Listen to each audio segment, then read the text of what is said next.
Era la estación en que los reyes salían a la guerra. Los ejércitos marchaban hacia el horizonte mientras el sol se ocultaba tras las murallas de Jerusalén. Pero el rey David, el valiente guerrero que había derrotado gigantes, esta vez se quedó en el palacio. Descansaba, sin saber que el enemigo más peligroso no estaba en el campo de batalla, sino acechando dentro de su propio corazón. Desde la azotea, bajo un cielo estrellado, David observaba la quietud de la ciudad. Y entonces, en una terraza cercana, la vio. Una mujer bañándose a la luz de la luna, hermosa a los ojos. Su nombre era Betsabé, la esposa de Urías, uno de sus hombres más leales. Esa noche, el rey David, en lugar de apartar la mirada, la sostuvo. El corazón del rey se turbó.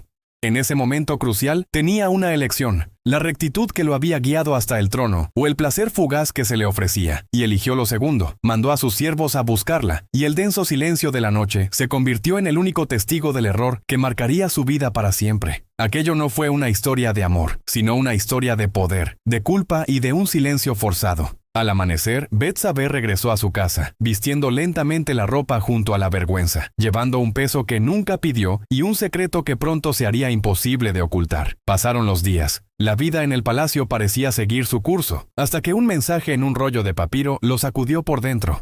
David lo abrió y su expresión se congeló al leer las palabras de Betsabé: «Estoy embarazada». En un solo instante, su pecado privado amenazaba con convertirse en un escándalo público. Desesperado, David intentó cubrir su falta. Mandó llamar a Urías del frente de batalla, lo recibió con una sonrisa falsa y le ofreció vino y descanso en su hogar. Pero el soldado, honorable y justo, se negó a disfrutar de comodidades mientras sus compañeros seguían en la batalla. La lealtad de Urías solo hizo más evidente la traición del rey, quien, frustrado, trazó un plan mucho más oscuro. Con manos temblorosas, David escribió una carta. Selló con el sello real la sentencia de muerte de uno de sus hombres más fieles y se la entregó al propio Urías, quien la llevó sin saber que portaba su propio final. En la siguiente batalla, Urías fue puesto en la línea más peligrosa y cayó. El rey creyó haber solucionado su pecado, cubriéndolo con más pecado. Pero Dios ve lo que se hace en lo oculto. El profeta Natán se presentó ante el rey con una parábola. Un hombre rico, con muchos rebaños, le robó la única y amada oveja a un hombre pobre para dársela a un invitado. David, enfurecido por la injusticia, declaró que ese hombre merecía morir. Fue entonces cuando Natán, mirándolo a los ojos, le dijo: «Tú eres ese hombre». En ese instante, el peso aplastante de su culpa cayó sobre él. El rey poderoso, el conquistador, se quebró ante el Rey eterno.